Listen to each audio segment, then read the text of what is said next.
OK.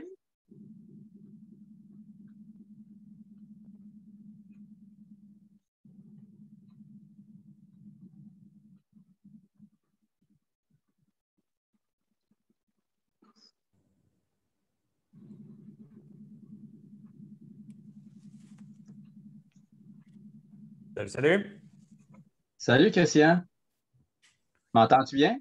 Oui. Parfait. As-tu un PowerPoint? Oui. OK. Essaye donc de voir si ça fonctionne. Au moins, tu vas attendre un peu plus tard. Non, il n'y a pas de surprise, c'est juste que j'essaie de trouver. OK, ici. OK.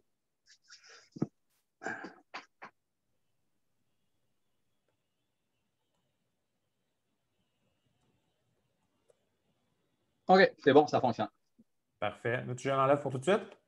Si tu veux, ouais, 30 secondes, on le remettra un coup. Je vais avoir fini de parler de Joe.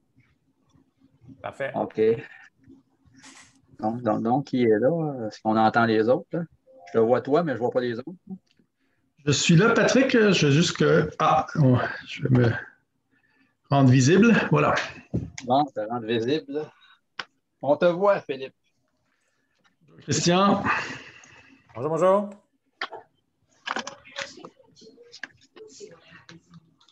Non. OK.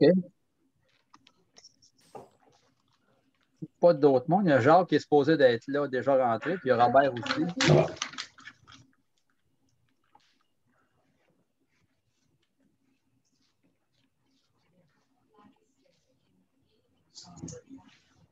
OK.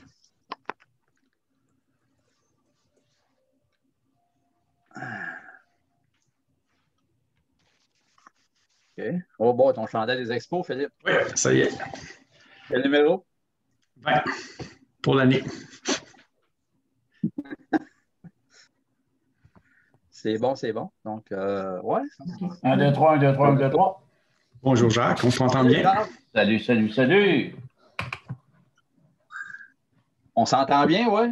Moi, j'entends bien. Hein? Vous autres aussi? Super. Oui.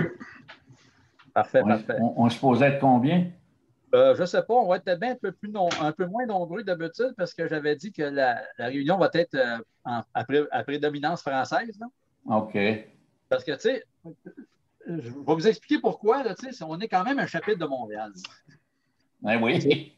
C'est ça qui est l'affaire. Là. Puis je suis bien certain là, qu'on a fait Jack Anderson qui était plus anglophone que francophone. Là, mais j'aimerais ça faire plus en français qu'anglais quand même. Là, j'ai bien marqué que ça va être en français, mais Christian est capable de répondre aux questions et de parler en anglais d'une manière ou d'une autre. Je ne sais pas si ça va occuper des gens, j'ai aucune idée. Là. Mais le sujet est peut-être un petit peu moins, je dirais pas intéressant, mais moins universel que Jackie Robinson la dernière fois. Là. Un peu plus pointu, c'est ça. C'est ça. Donc, Robert est supposé d'être là, mais on ne le voit pas, on ne l'entend pas. Je sais qu'il a déjà eu de la difficulté avec ses affaires, lui. Il y a Alain Usereau qui m'a dit qu'il ne serait pas là parce qu'il est au curling après-midi, je pense. Chanceux. Chanceux, oui. Remarque, c'est pas en présentiel, comme ils disent, là. Donc, on va attendre une couple de minutes, puis ensuite, on débutera. Parfait. Il n'y a pas personne qui m'a dit qu'il était pour venir, à part Alain là, qui m'a dit qu'il ne viendrait pas. Donc, je ne peux pas vous dire le nombre de personnes, là, mais ça doit être à peu près le même nombre qu'on a d'habitude aux réunions ordinaires. Là. Mais y a-t-il quelqu'un qui pourrait aider Robert Duval, là? Ben, je ne sais pas, c'est ça. Il y a de la misère. La dernière fois, on avait fait des tests. Je pense que c'est son ordinateur qui a de la misère avec sa caméra. Ah bon. C'est ça qui est l'affaire. La dernière réunion, c'est la même chose. Je l'avais aidé, là, puis je ne sais même pas s'il nous entend. Donc, moi, je pourrais y téléphoner pour lui demander. Vas-y.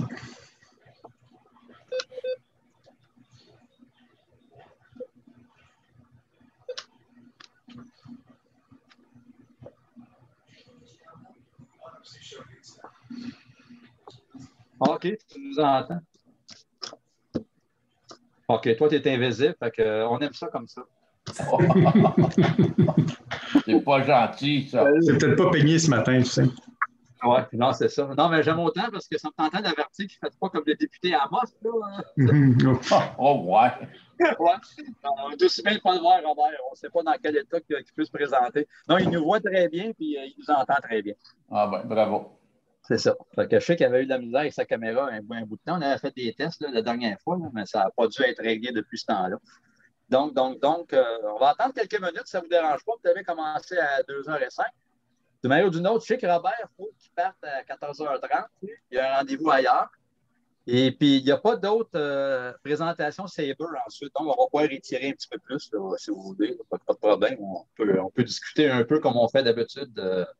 Au début, là, on va entendre. Mais moi, d'après ce que je peux voir ici, il n'y a pas grand gens qui sont arrivés encore. Tu as vu qu'on nous a mentionné dans la presse ce matin? Oui, j'ai vu ça. D'accord, Monsieur d'Alexandre. C'est ça. Fait qu'on avait travaillé, Christian et moi, sur ça, sur ce dossier-là. Je sais pas si l'histoire est pas forcément complète, là, mais c'était un monsieur, là, comme que Christian avait dit, il a obtenu cette vidéo-là. Il l'a mis sur YouTube, mais on ne savait pas qu'il l'avait mis sur YouTube. Puis là, il a disparu.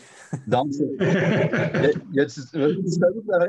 Ben, personne n'a réussi à Pour vrai? le trouver depuis qu'on l'a trouvé. Hein. Oui, c'est ça. Toi, tu y avais communiqué, je pense, là, pour lui poser quelques questions. Hein?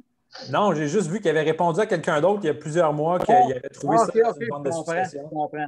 Je sais que c'est Daniel Côté, qui est un membre Facebook du groupe des Royaux, là, qui l'avait découvert. Là. Mais à part ça, qu'est-ce qui est arrivé d'autre, j'ai aucune idée. Je ne sais pas même pas. Je sais pas si le monsieur va le retirer à un moment donné. Il est supposé d'avoir une partie 2 parce que c'est bien part 1. Au moins 2, peut-être même plus. On ne sait pas, c'est ça. Donc, ouais, c'est ça. Puis, Christian et moi, on avait regardé un peu. C'est bien dur d'identifier les joueurs. Ça a l'air qu'Alexandre en a trouvé un matin. Là.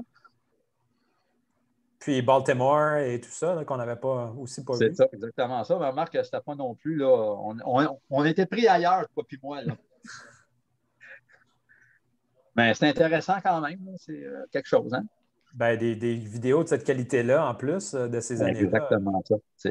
On voit Tony Savard dans toute sa splendeur. Oui. Ça donne l'impression qu'il y avait une caméra fixe et parce que les gens avancent et reculent et que l'image est très stable. Il était en trépied ou quelque chose du genre. Oui. Hein? Exactement ça. Donc, on ne sait pas trop, mais comme Alexandre a dit à matin, c'est vrai, là, il y avait l'air d'avoir deux. Ça a été pris à deux moments différents. Une fois, c'est ennuagé, puis l'autre fois, c'est très ensoleillé. Hein. Mais non, c'est quelque chose d'avant, surtout que le stade de Lormier n'est pas tout à fait complété, on le voit, là, c'est réellement à son ouverture. Hein. Donc, j'imagine que je ne le sais pas. Oh! Là, OK, c'est bon. C'est arrangé d'une manière que on va juste regarder un petit peu ici.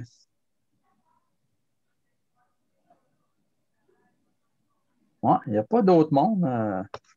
Voulez-vous qu'on commence tout de suite? Puis si les gens arrivent, je les laisserai entrer au fur et à mesure. OK. Ça a du bon sens? Oui. Parfait, ça. Ben là, écoutez, on est moins nombreux là, quand je pensais. Donc, ma présentation de Joe Page, premièrement, merci beaucoup d'être là. On va commencer par ça. C'est pas facile durant la pandémie, sauf pour Christian. Lui, il adore ça, pour faire ça par Zoom, que normalement, on ne l'aurait pas.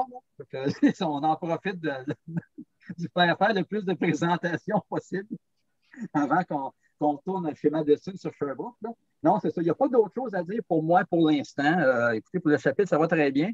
On a encore un nouveau membre là, qui est entré la semaine passée. J'ai communiqué avec lui, il ne m'a pas répondu par contre. Je pensais qu'il était pour venir aujourd'hui en Zoom, mais il n'est pas là. Donc, non, écoutez, le chapitre, tout va très bien, puis ça avance rondement. Donc, il n'y a pas grand-chose à dire par rapport à ça. Je ne sais pas si vous avez des questions par rapport au chapitre. Je sais que la convention va être annulée encore cette année pour Sabre. Là. Ils vont faire un gros show virtuel, là, donc ça se comprend aussi. Il va probablement être mieux préparé que celui de l'année passée. Là, ils ont été pris des culottes à terre un peu. Là. Mais ça a l'air ça va être une grosse affaire cette année. Mais à part ça, nous, ça va très bien pour le chapitre. Ben, si vous voulez, je vais commencer tout de suite avec Joe Page. Je vais vous présenter Joe Page. La plupart d'entre vous le connaissez, là, mais juste pour rappeler la mémoire, parce que c'est un genre d'introduction au propos de Christian. Si vous vous souvenez bien, Joe Page, c'est un Britannique qui a été élevé aux États-Unis. et qui est arrivé à Montréal en 1889. Il a commencé tout de suite à jouer au baseball avec des équipes de Montréal. En 1890, il a formé le premier club professionnel à Montréal.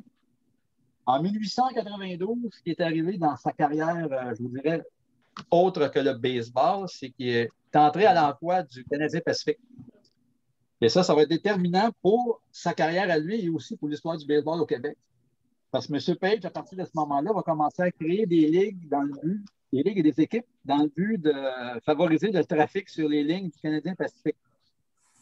C'est pour ça qu'à partir de, je vous dirais, 1898 à peu près, jusqu'à 1915 à Montréal, au Québec, il va créer plein de ligues, plein d'équipes. Il va profiter du Canadien Pacifique pour faire déambuler ses joueurs. Et puis, il a été transféré sur la ligne Montréal-Saint-Jean en 1902. Et là, il a commencé à organiser des équipes à Saint-Jean-Nouveau-Brunswick. Et en 1910, il a fondé la New Brunswick Main League, qui l'année suivante va appartenir au baseball mineur. C'était une ligue de classe D à ce moment-là. Et puis, ça va continuer comme ça jusqu'en 1922. M. Joe Page va obtenir un emploi qui a été créé sur mesure pour lui. Il n'a jamais existé par la suite chez le Canadien Pacifique. Il est devenu représentant sportif du Canadien Pacifique. Et à ce moment-là, c'est là que M. Page va commencer à étendre ses tentacules. On en a parlé depuis une couple de semaines. Il a commencé dans le Nouveau-Brunswick et s'est étendu en Ontario. En 1932, il a amené les Royaux et les Maple Leafs de Toronto dans une tournée des prairies canadiennes. Écoutez, il a fait plein de trucs comme ça. Il s'étendait partout, toujours pour favoriser le trafic sur les lignes de chemin de fer du Canadien Pacifique. En 1923, Joe Page, probablement de ses projets majeurs, il a commencé à avoir l'idée de faire venir le baseball de haut calibre à Montréal. Et ça l'a abouti en 1927, quand il a réussi à trouver un terrain, construire un stade, des investisseurs et une franchise à déménager. Et en 1928, les Royaux sont arrivés. Il est décédé en 1947. La légende veut qu'il ait assisté à toutes les séries mondiales jusqu'à son décès. D'ailleurs, son décès est survenu à la suite d'un AVC qu'il a subi à la série mondiale de 1947. Et ça n'a jamais été démenti. Les gens le voyaient année après année à la série mondiale. Là. Il n'y a pas personne qui disait non, c'est pas vrai. Et puis, M. Joe Page, il a eu l'honneur aussi d'être le membre honoraire de l'Association des chroniqueurs de baseball d'Amérique. Ça a été le premier membre honoraire et un temps le seul. Donc, il est assez important. Puis, comme je vous dis, gardez toujours en mémoire que M. Joe Page, c'est un employé du Canadien Pacifique en premier lieu. Et il avait le talent de fonder des ligues et puis pour faire voyager les joueurs et les partisans sur les lignes du Canadien Pacifique. Et la ligue dont Christian va vous parler, ça tombe directement dans ces projets-là. Alors, voici mon Christian. Parfait. Merci beaucoup.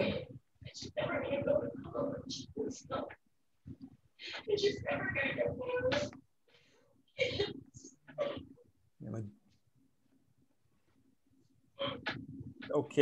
Donc, premièrement, merci de l'invitation. Je me suis même peut-être un peu invité auprès de Patrick. J'en profite, comme il a mentionné.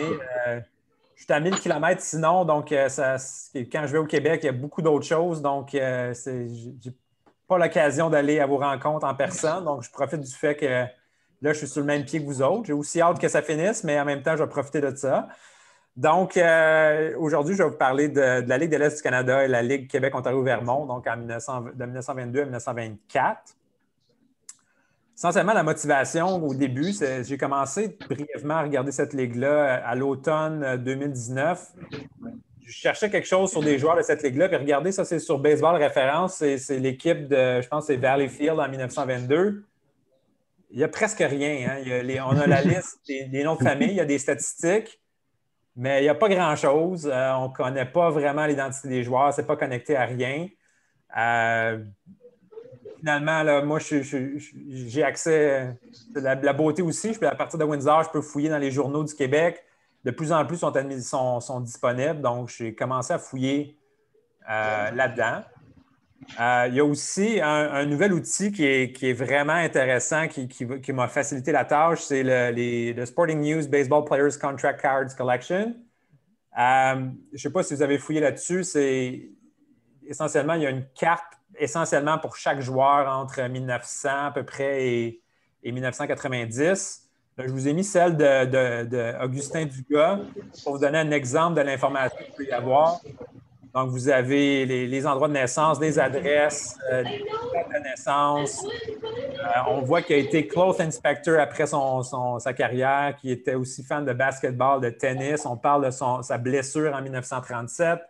On a le nom de sa femme et la date de son mariage. Ce n'est pas pour tous les joueurs qu'on a autant d'informations que ça, mais même au minimum, on a toute la liste peut-être pas toutes, mais on a beaucoup de listes d'équipes pour lesquelles ils ont joué.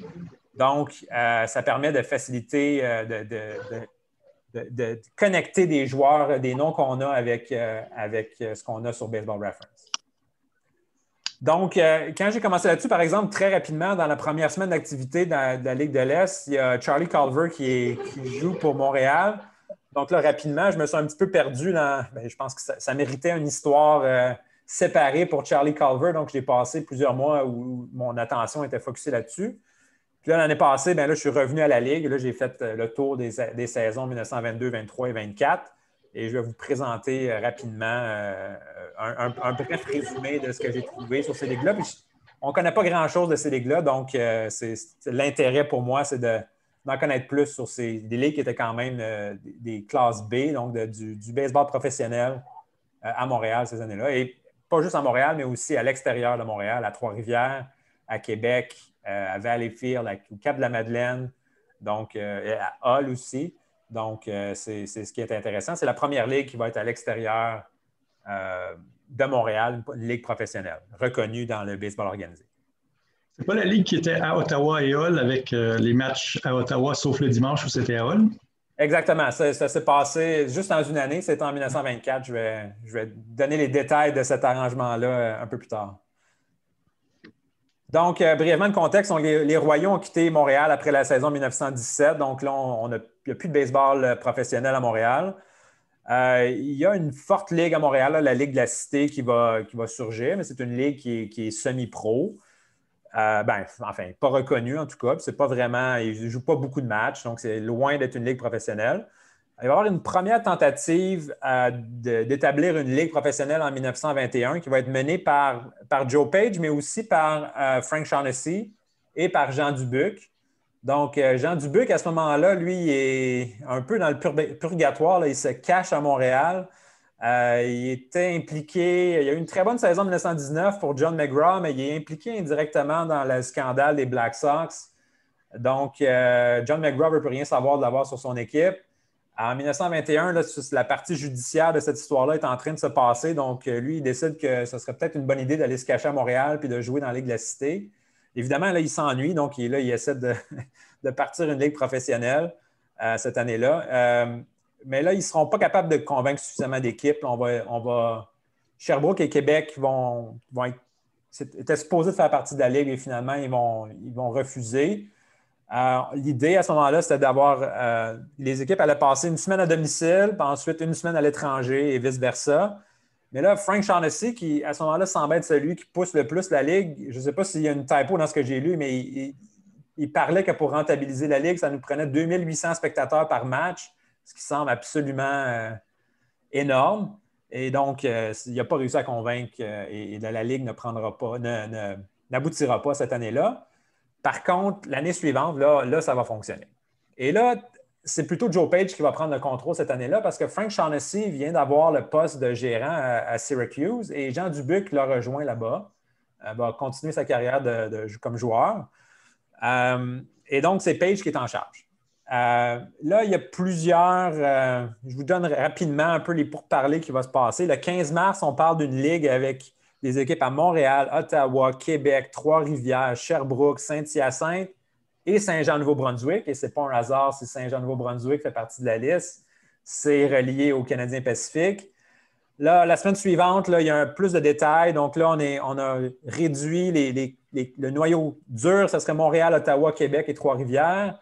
Mais là, on parle encore d'équipes peut-être à Saint-Hyacinthe, à Sherbrooke, Malone dans l'État de New York, Plattsburgh, Newport. Là, on parlerait d'avoir 15 joueurs par équipe avec une masse salariale de 2 000 par mois.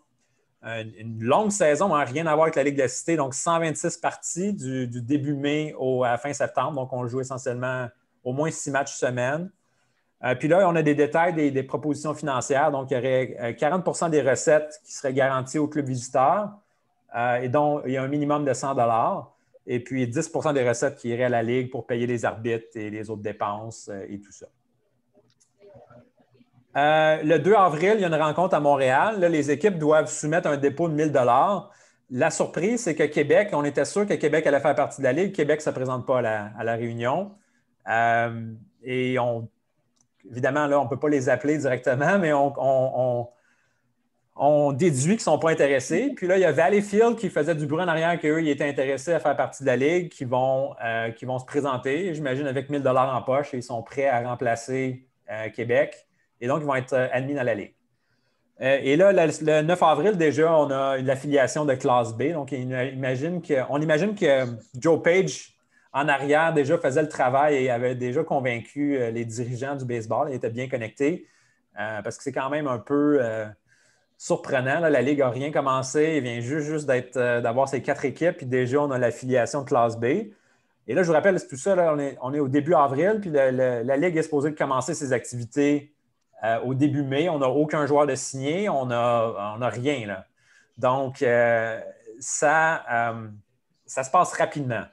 Et comme j'expliquais un peu dans ma recherche sur Charlie Culver, au début, la Ligue de la Cité va vraiment essayer de mettre en question la solidité ou la crédibilité de cette Ligue-là. Même l'affiliation, ils ne croyaient pas vraiment. Bon, on essayait de dire, sont-ils vraiment affiliés, ceux-là? Ça semble un peu venir de nulle part. Honnêtement, je ne sais pas, je n'ai pas étudié beaucoup d'autres ligues. Peut-être que ça se passait aussi vite que ça ailleurs, mais là, on peut imaginer qu'avec Joe Page, les choses ont bougé peut-être plus facilement, plus rapidement qu'ailleurs. Je confirme, Christian, qu'à l'époque, les ligues se créaient et disparaissaient très rapidement. Alors, c'est peut-être de la norme de l'époque. Peut-être, mais quand même, de notre côté, hein, ça semble absolument hallucinant là, le 9 avril, on est prêt à partir, puis là, il n'y a toujours pas de joueurs, mais on part dans un mois, puis on a l'affiliation et tout. C'est quand même assez surprenant. Si je peux t'interrompre, Christian, juste quelques instants. Oui. C'est par rapport à ça, justement. Tu sais, Joe Page a servi de liaison et de représentant auprès de la National Association, l'organisme qui chapeaute le baseball mineur, pour la Cap-Breton Colliery League en 1937. Et la Ligue existait depuis un certain temps déjà. Il y avait des difficultés financières parce qu'ils faisaient voler leurs joueurs. Puis la planche de salut qu'ils voyaient, eux, c'est d'embarquer dans le baseball mineur, d'avoir des contrats solides, puis il n'y aurait plus de maraudage. Là. Donc, normalement, Joe Page, moi, de ce que je sais de ses activités auprès de la National Association, c'est que normalement, quand il négociait comme ça, la Ligue existait déjà. Puis que tu nous dises que déjà au mois d'avril, qu'il y avait leur affiliation avant même qu'il y avait eu un joueur sur le terrain, là, c'est assez bizarre, merci. Là. Ça allait vite. Ça démontre qu'il y avait du Joe Page derrière ça. Là. Et d'ailleurs, juste pour là-dessus, la Colliery League, malheureusement, la Ligue provinciale va continuer de leur voler des joueurs, même quand ils vont être dans le baseball organisé.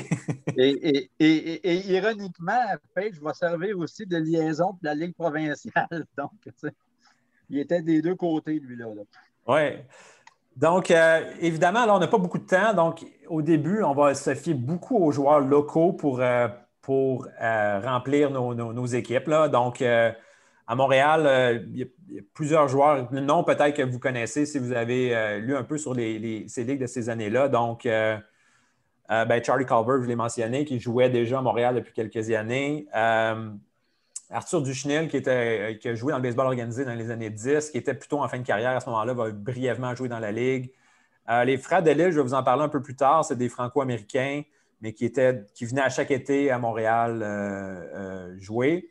Donc, les frères Singer, c'est des Montréalais aussi. Du côté de Valleyfield, c'est Hubal Rose qui est en charge. Oscar Major, qui va être chroniqueur, qui est aussi présent. Ed Wingo, l'ancien des majeurs, qui est Edmond-Larivière. Et aussi un local, Billy Innes, qui va être gérant à Trois-Rivières. Donc, on va se fier beaucoup aux joueurs qu'on connaît déjà. On n'a pas énormément de temps, mais assez rapidement, on va de plus en plus d'Américains là, qui vont venir dans la Ligue, même si au début, c'est plutôt des joueurs locaux avec lesquels on va partir de la Ligue. Et on peut comprendre d'ailleurs la Ligue de la Cité, eux, ils se font voler des joueurs. C'est un peu les mêmes joueurs que les amateurs étaient habitués de voir.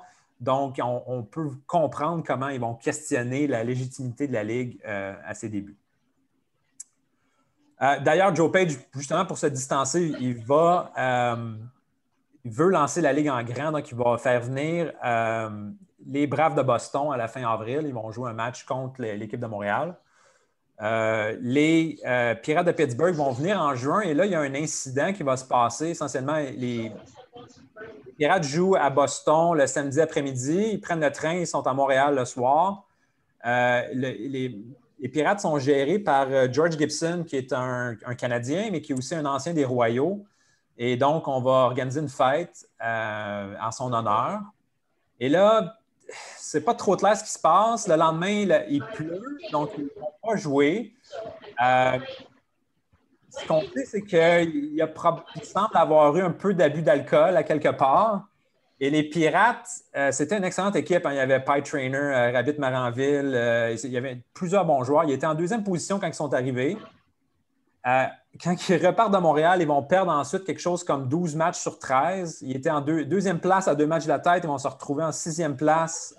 Puis George Gibson va perdre son poste à la fin juin. Et évidemment, les observateurs vont faire un lien entre cette visite à Montréal-là et la débandade de l'équipe. Les dirigeants de la Ligue vont devoir envoyer une espèce de communiqué comme quoi que les joueurs se sont bien tenus à Montréal. Et même dans le communiqué, on dit « se sont bien tenus, sauf une exception ». Donc, il s'est passé quelque chose quand même. Est-ce que ça l'a... Je pense que les joueurs à ce temps-là étaient quand même habitués de prendre un coup solide. Là. Je ne pense pas que ça allait... C'est un peu surprenant. C'était la prohibition quand même, 1922.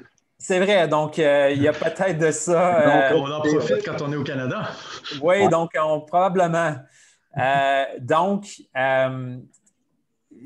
Là, ça va mettre un peu fin au plan de Joe Page. Juste pour mettre en contexte aussi, à ce moment-là, le juge Landis est un peu en guerre contre ces parties d'exhibition-là. Babe Ruth vient de terminer sa suspension pour avoir participé à des matchs d'exhibition après la Série mondiale 1921. Donc, il va avoir un peu... Les Yankees étaient supposés de venir en juillet. Ils ne viendront pas. On parle que les matchs d'exhibition comme ça vont être bannis après cet incident-là. Ça semble être possiblement juste ceux à Montréal ou peut-être au Canada, possiblement à cause de la prohibition. C'est un bon point.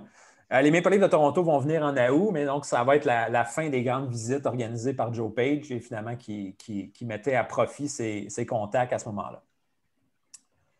Donc, je vous ai parlé que Valleyfield avait été le 4e ajout à la Ligue, un peu par dépit parce qu'on n'est pas capable d'avoir Québec dans la Ligue.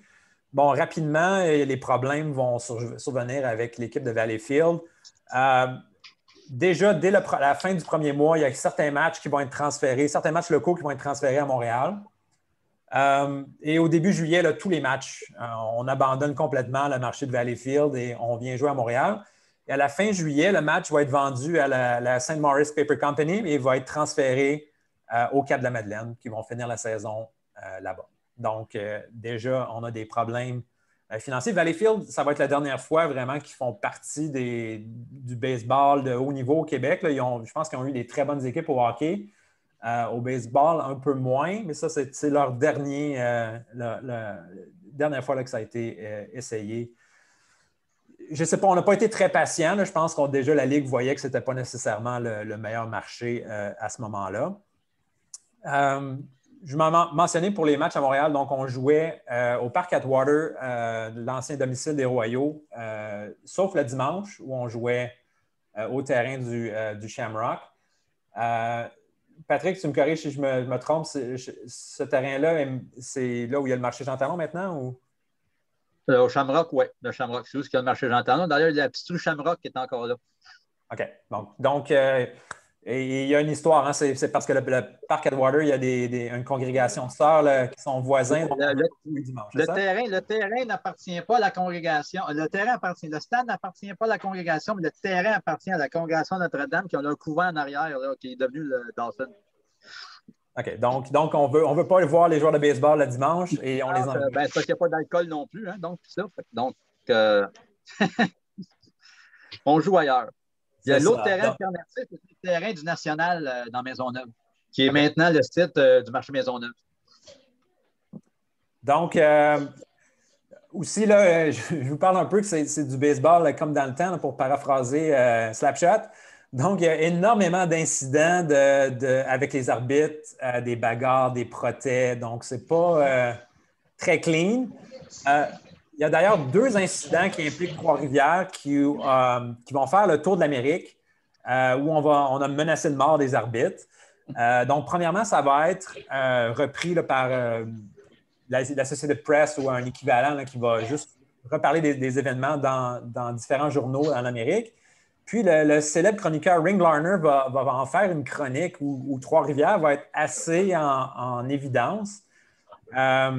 C'est une chronique, disons, très sarcastique où il part de cet incident-là à Trois-Rivières et il finit par dire que, parce que je pense que cette semaine-là, il y avait peut-être eu 3 ou 4 autres incidents. Donc, il parle d'autres endroits un peu partout aux États-Unis et au Canada où les arbitres ont été menacés, battus, etc. Il finit par dire on devrait juste sauver du temps après avoir engagé un sniper qui va être prêt à le tirer dès qu'il fait prendre une mauvaise décision. Donc, Larner, si vous ne connaissez pas, donc, il a écrit beaucoup au baseball et c'était plutôt, je pense qu'il a plus envie d'être auteur que nécessairement que chroniqueur. Là. Il est ami avec le milieu littéraire et tout ça. Après les Black Sox, il va se dissocier du baseball et donc il n'a plus vraiment envie de suivre le baseball. Donc, ça s'inscrit un peu dans cette voie-là. Donc, c'est plutôt une critique du baseball. Et il y a un peu aussi, parce qu'on parle que Trois-Rivières vient juste d'avoir une équipe, c'est la première fois qu'il y a une équipe, un peu de condescendance de la civilisation vient juste d'arriver dans ce coin-là, là, qui est un peu présent dans la chronique. Mais c'est intéressant de voir que malheureusement, une des seules choses pour lesquelles Trois-Rivières la Ligue va rayonner, c'est pour un instant négatif. D'ailleurs, dans l'incident, le receveur Bailey Trois-Rivières va frapper l'arbitre, le fait expulser et l'arbitre se réveille, le sort du match, le met à l'amende pour 50 $. Les spectateurs passent le chapeau, lui ramassent 65 $. Donc, le receveur a fait un profit avec son geste. Je vous ai mis à gauche, c'est un rapport qui est publié à la fin de la saison sur les différentes activités. Donc, on peut voir, là, il y a 20 joueurs qui ont été rapportés suspendus pour insubordination. Il y a quelques autres choses. Là. Donc, 2 arbitres suspendus, 5 arbitres remis à liberté. Donc, j'imagine que ça ne veut pas dire qu'on les a sortis de prison, mais plutôt qu'on les a, on a cassé le contrat.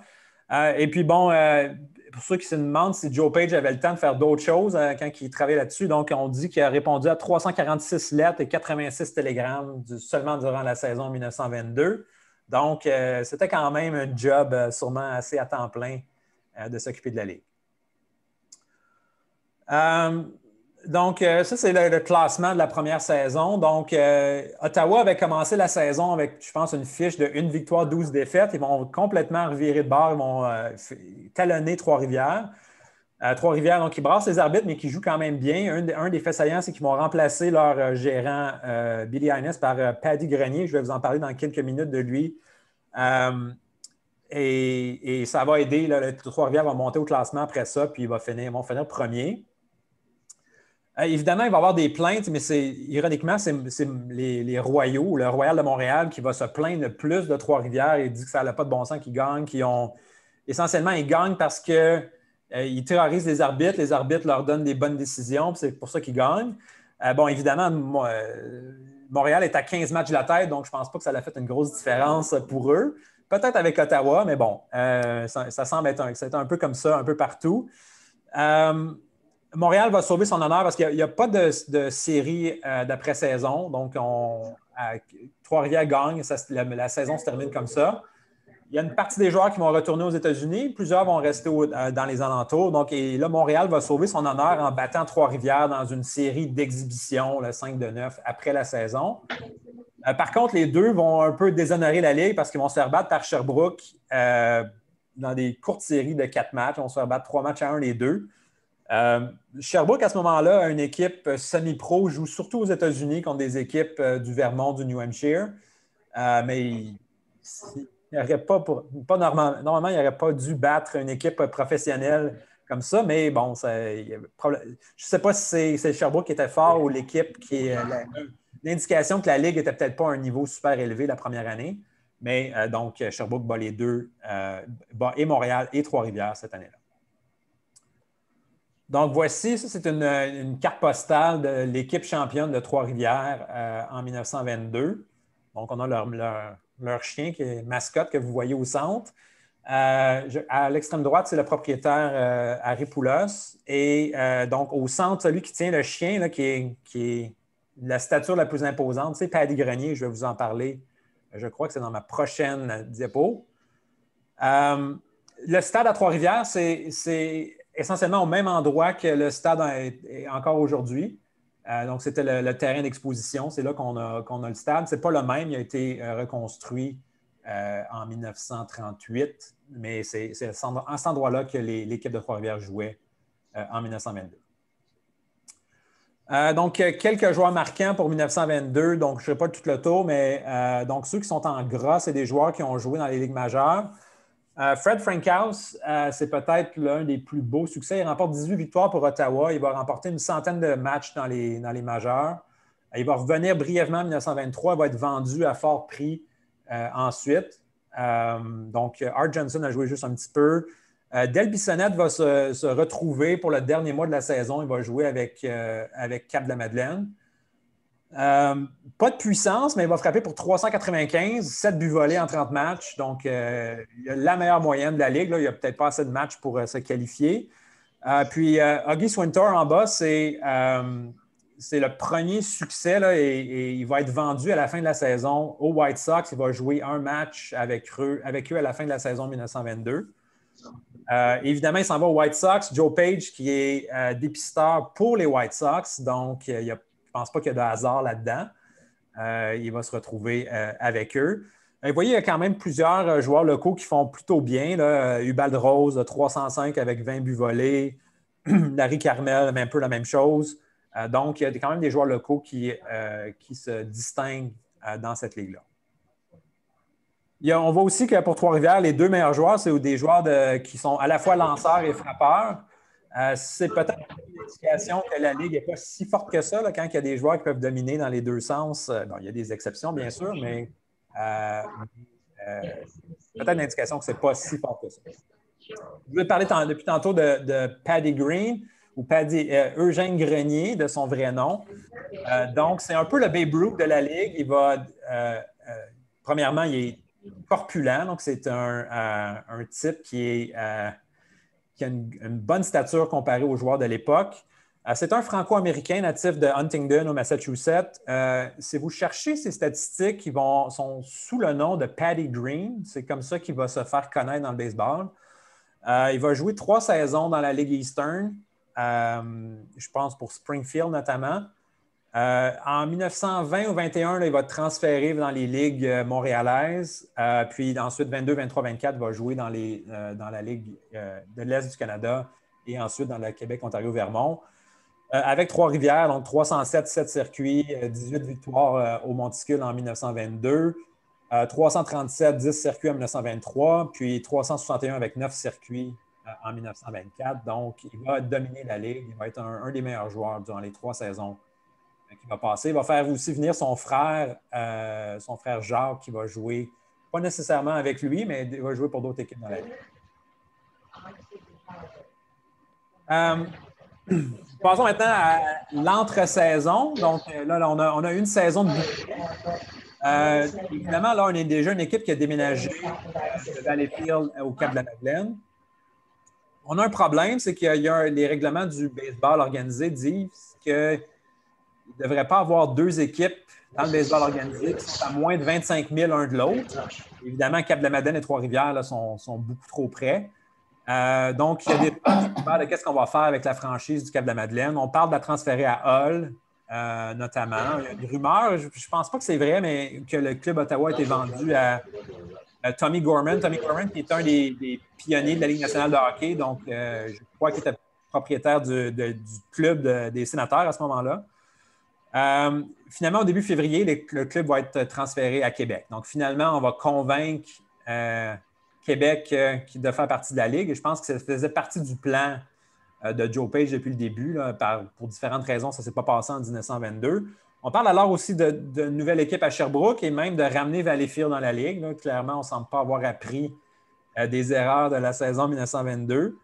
Fin février, on parle que, le Québec est confirmé. On parle de négociations avec Sherbrooke et Portland au Maine et que Saint-Jean-Nouveau-Brunswick a fait application pour faire partie de la Ligue.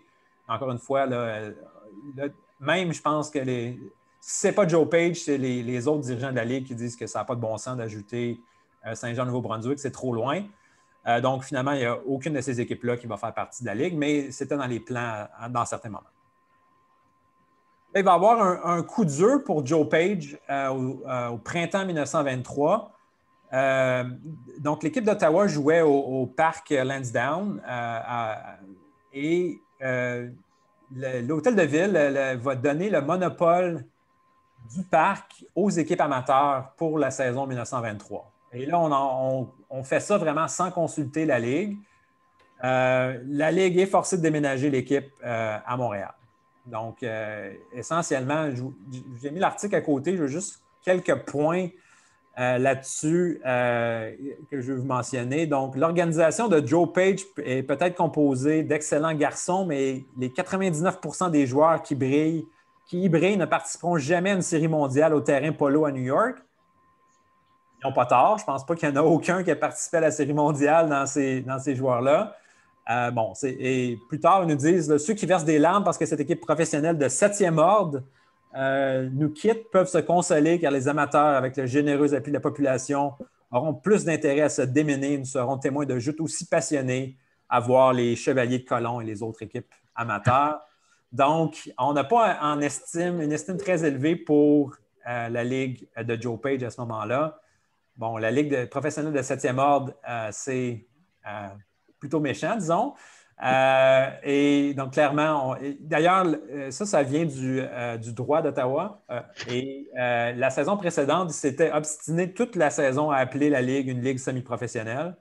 Donc, clairement, ils ne sont pas des grands fans de cette Ligue-là. Christian? Oui? Est-ce que tu vas parler de la visite de Joe Page à Ottawa? Peux-tu en parler un peu? Vas-y donc, je pense que tu es mieux placé pour moi d'en parler. Ouais. C'est parce qu'à la suite de cet article-là, puis quand la ville d'Ottawa a refusé le parc Lansdowne à Joe Page, M. Page, il débarque en pleine séance du conseil municipal de la ville d'Ottawa. Puis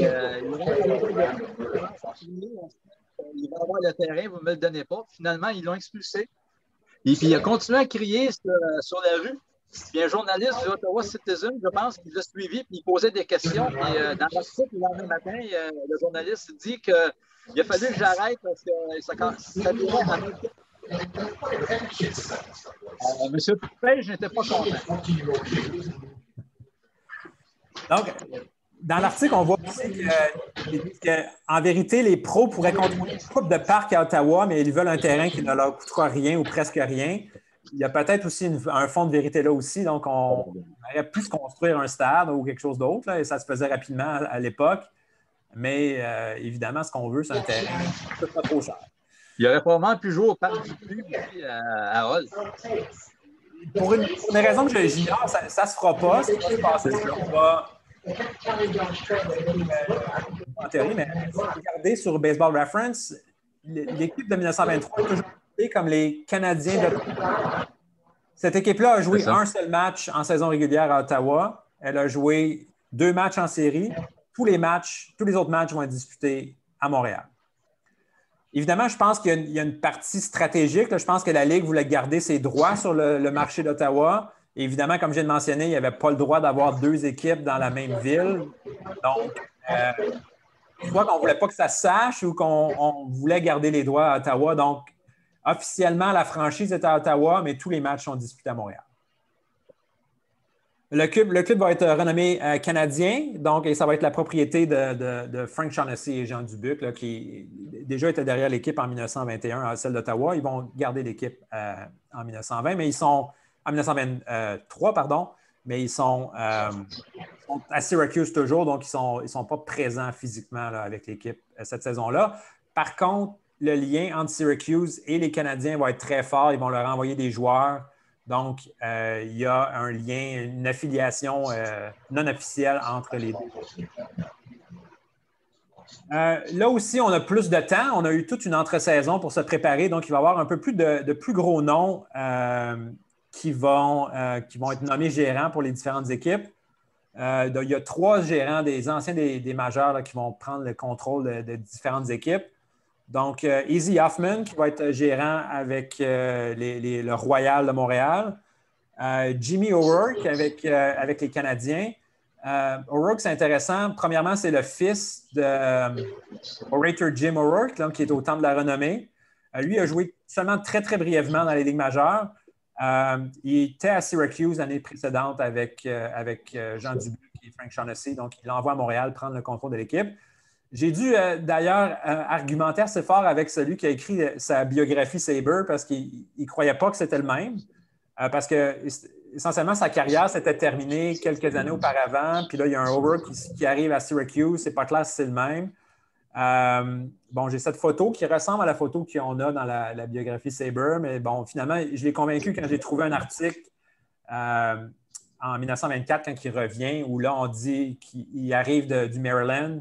Et c'est là que Jimmy O'Rourke est originaire. Donc, ça, c'est ce qui a fini par convaincre le biographe Sabre. Je ne sais pas s'il a fait le changement encore une fois, mais parce que la biographie disait clairement ce n'est pas la même personne, même si Baseball Reference dit que c'est la même personne. Je pense j'ai réussi à le convaincre que c'était bien la même personne. Puis il y a aussi Duke Riley qui a une brève carrière dans les majeurs qui va prendre contrôle de l'équipe à Trois-Rivières au milieu de la saison. Donc, déjà, on est plus établi. Les joueurs aussi vont être de plus en plus américains. Les joueurs locaux vont avoir une place un peu moins importante dans la Ligue à partir de 1923. Un aspect important, c'est aussi un peu dans les magouilles de la Ligue. Je ne sais pas si c'est le bon terme que je vais utiliser, mais initialement, l'équipe de Québec appartient à Ubald Rose, qui est un joueur qui était aussi gérant avec l'équipe à Valleyfield Cap-de-la-Madeleine en 1922. C'est lui qui est propriétaire de l'équipe en 1923, au début de la saison. Mais au mois de juin, on va finalement réussir à convaincre des promoteurs locaux de prendre la tête de l'équipe. Et dès le lendemain, là, Ubald Rose va retourner chez lui à Montréal et va quitter l'équipe. Donc, c'est Henri Fontaine qui va être le principal propriétaire de l'équipe. Et là, ce qui m'amène à parler de magouille, c'est que juste avant que cette transaction-là soit officialisée, il va y avoir un échange un peu douteux entre l'équipe de Montréal et l'équipe de Québec. Donc, on va envoyer 3 joueurs locaux, Larry Carmel, Joe Delisle et de Montréal jusqu'à Québec. En retour de Augie Swantor et Eddie Proulx, je vous ai parlé de Swantor tantôt, qui avait eu une très bonne saison en 1922, qui avait fini la saison avec les White Sox. En 1923, il revient à Québec. Il est à Québec parce qu'il jouait avec le Valleyfield et Cap-de-la-Madeleine en 1922. La franchise est transférée à Québec, donc il joue avec eux au début de la saison. Mais là, il vient juste d'annoncer, quand la transaction est annoncée, il vient juste de dire à ses coéquipiers qu'il s'en retourne aux États-Unis dans une ligue hors la loi. Donc, il quitte la ligue à ce moment-là. Il ne jouera jamais pour Montréal. Eddie Proulx, c'est un autre Franco-Américain qui est arrivé avec une bonne réputation, mais qui ne fait pas grand-chose dans la ligue. Il va jouer une dizaine de matchs à Montréal. Il va être libéré. Tandis que les 3 autres vont passer la saison à Québec. À mon humble avis, il y a quelque chose d'un petit peu louche dans cette transaction-là. Et ça semble être, on veut garantir que la franchise a un peu plus de valeur et convaincre les promoteurs locaux de prendre le contrôle de la franchise parce que une semaine plus tard, l'équipe est vendue aux promoteurs locaux. Pendant ce temps-là, pendant qu'on solidifie la franchise à Québec, c'est celle de Trois-Rivières qui ne va pas bien. Harry Poulos, qui était le propriétaire en 1922, va abandonner à la fin juin. La Ligue va reprendre l'équipe, va prendre le contrôle de l'équipe temporairement. Et là, si vous regardez, encore une fois, dans Baseball Reference pour cette saison 1923, c'est marqué Trois-Rivières / Montréal, comme si l'équipe avait passé de Trois-Rivières à Montréal. À ce que je sache, ce n'est pas le cas. La Ligue va prendre le contrôle de l'équipe pendant environ 1 mois, mais elle n'est pas transférée à Montréal. Et à ce que je sache, tous les matchs locaux ont été disputés à Trois-Rivières. Par contre, ça va ébranler sérieusement la Ligue. Il va même avoir des rumeurs qu'on va jeter la serviette et que les 2 meilleures équipes se joindraient la Ligue Ontario-Michigan. Et là, il y a peut-être un parti du vieux rêve de Joe Page d'avoir une Ligue Québec, Ontario, et là, voire même Michigan. Ça n'arrivera pas. La Ligue va continuer à 4 équipes. L'équipe va finalement être rachetée par Arthur Bété à la fin juillet. Bété va négocier vraiment durement. Là, dès que l'équipe, dès qu'Aripoulos abandonne, c'est intéressé. Il veut que toutes les dettes soient annulées. Il veut même avoir un droit de regard sur les arbitres qui se présentent à Trois-Rivières. Donc, c'est un demande qui est assez farfelu, disons. Donc, je vous rappelle que les problèmes que Trois-Rivières a eu avec les arbitres en 1922. Je ne pense pas que cette demande a été acceptée, mais les dettes, ça, je pense que effectivement la Ligue va répondre dettes. Malgré tout, Bété va dire qu'il va perdre à peu près 2 000 sur le mois et demi qu'il va avoir l'équipe. De façon intéressante, il va transformer ça en une campagne à la mairie et dès la fin, je pense, de l'automne ou au printemps, il va être élu maire de Trois-Rivières. Donc, il y a une partie d'effort civique qui va transformer en campagne à la mairie reliée avec cette équipe-là. Évidemment, la saison va être remplie encore une fois de plusieurs controverses. Premièrement, un peu de façon à la dernière minute, on va se décider pour diviser la Ligue, la saison en 2 moitiés. Donc, c'est les Canadiens qui vont gagner la première demi. Et évidemment, toute la discussion se décide, est-ce qu'on finit la première demi, est-ce qu'on la finit là, alors que telle équipe est en tête? Il y a des pourparlers assez bizarres là, qui se passent à ce moment-là. C'est les Canadiens qui vont gagner la première demi, c'est Montréal qui va gagner la deuxième. Je vous ai parlé de Hoffman, c'était le gérant de l'équipe de Montréal, des Royaux. Donc, lui, à un certain moment donné, il se fait lancer quelque chose à Trois-Rivières, il ne veut plus retourner. Il y a des arbitres qui vont refuser d'aller à Trois-Rivières. Ça brasse aussi à Québec. Il y a un arbitre qui va être en 2 matchs d'un programme double. Il essaie de retourner au vestiaire. Il va se faire agresser par des spectateurs. Et à la fin, Trois-Rivières va finir à quelques matchs de la tête de la deuxième moitié. Ils vont déposer une longue plainte à une espèce de protest qui aurait dû gagner. Essentiellement, la dispute porte sur quel match aurait dû compter et ceux qui auraient dû être annulés, les matchs qui n'étaient pas à l'horaire initial, qui ont été ajoutés. Donc, il y a un peu un bordel avec tout ça. Essentiellement, la plainte va être annulée. On va procéder à la finale entre Montréal, donc les Royaux et les Canadiens. C'est 2 équipes qui passaient la saison à Montréal. Donc, on va terminer la saison à la fête du travail au 4 septembre, mais pour une raison que j'ignore, cette saison-là, tous les joueurs sont sous contrat pour le reste du mois de septembre. Donc, on va dire on va essayer de bénéficier de ça. On va créer une super longue série finale, donc une 8 de 15. Les 2 premiers matchs vont être joués à Ottawa. Les foules sont décevantes. C'était supposé être le grand retour à Ottawa. Le premier match, pas si mal. Le deuxième match, je pense qu'il y a moins de 500 personnes. On remballe toutes les choses et on revient à Montréal pour le reste de la saison. Donc, ça va s'étirer pendant à peu près 3 semaines de temps qu'on va étirer cette finale-là. Évidemment, je pense qu'il y a un petit peu... c'est pas un grand succès parce que, personne ne va gagner plus que 2 matchs de suite. Donc, on va se rendre à la limite de cette série-là. Il y a aussi quelque chose d'un peu bizarre. Là. Montréal va suspendre au milieu de la série son joueur étoile, John Jones, pour indifférence, qui d'habitude, dans cette époque-là, c'est un code pour dire qu'il est en train de magouiller avec des paris et tout ça.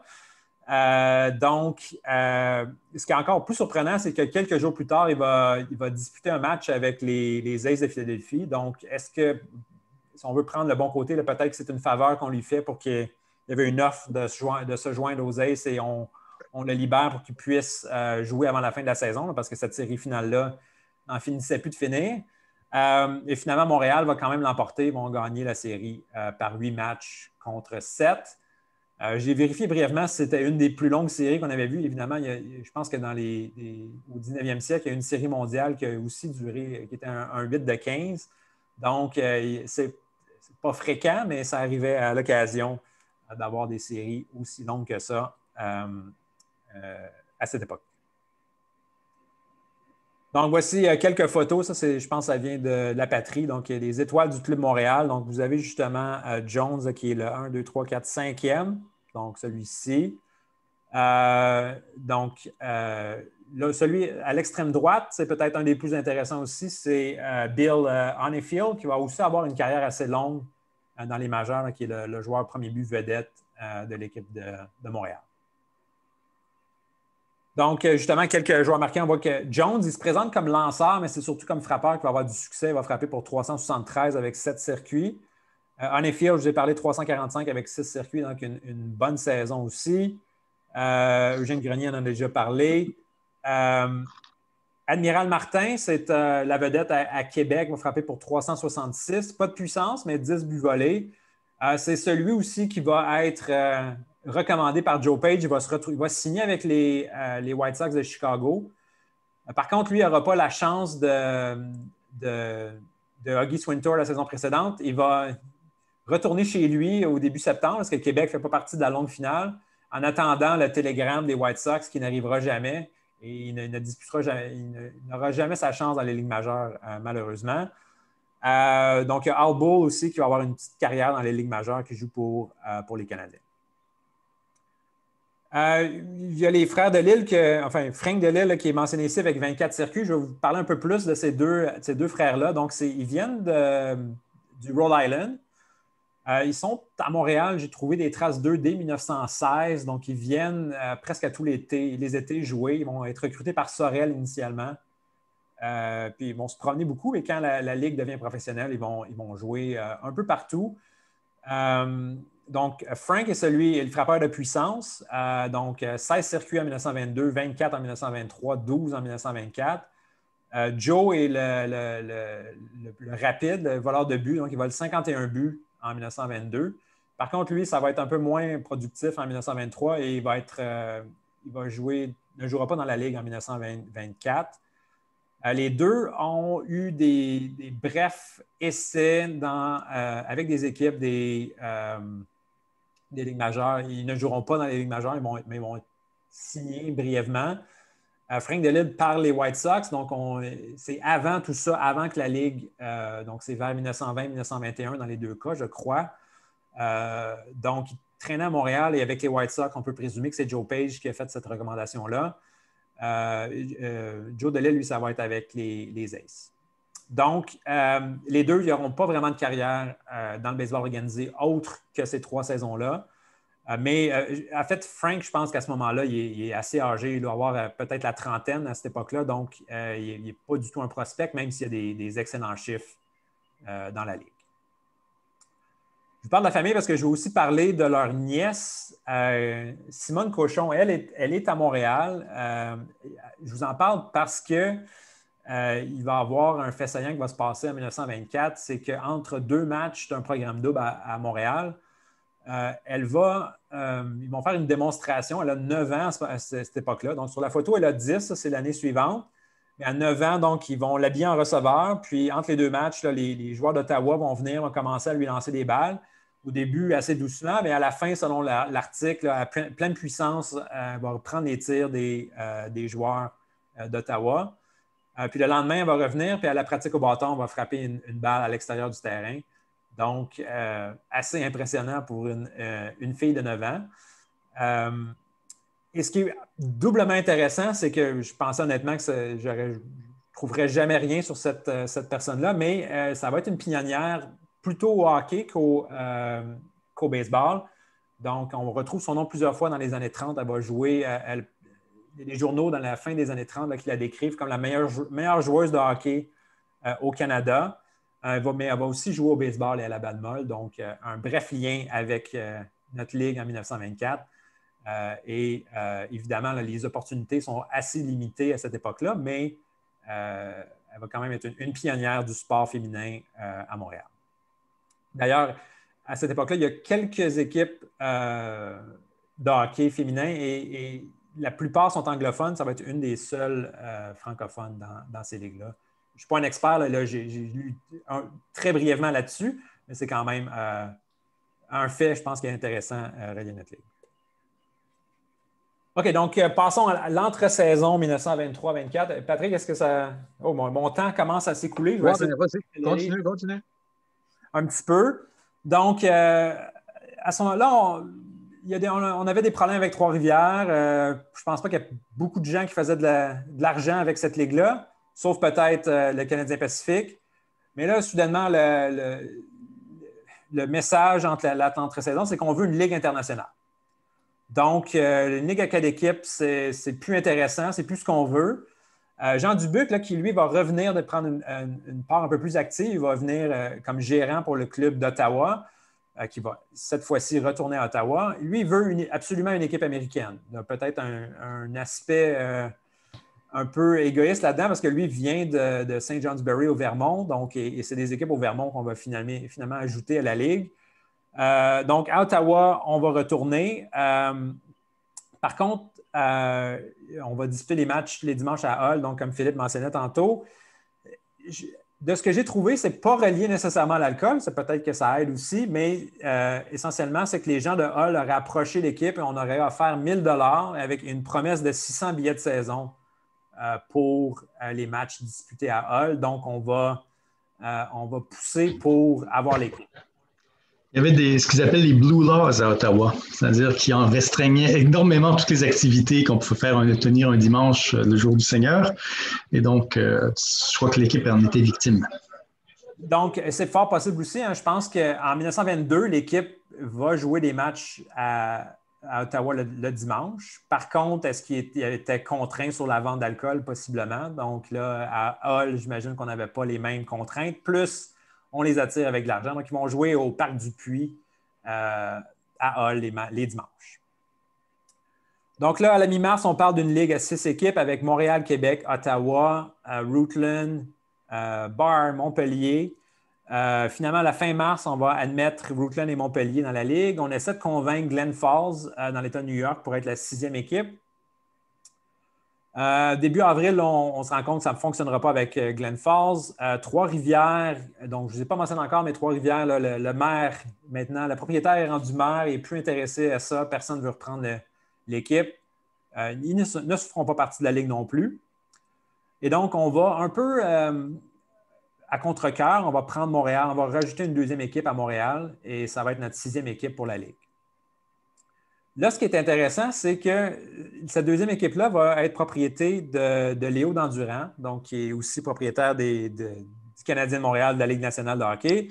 Cecil Hart, qui est aussi impliqué dans les Canadiens dans la Ligue nationale, va devenir vice-président de la Ligue.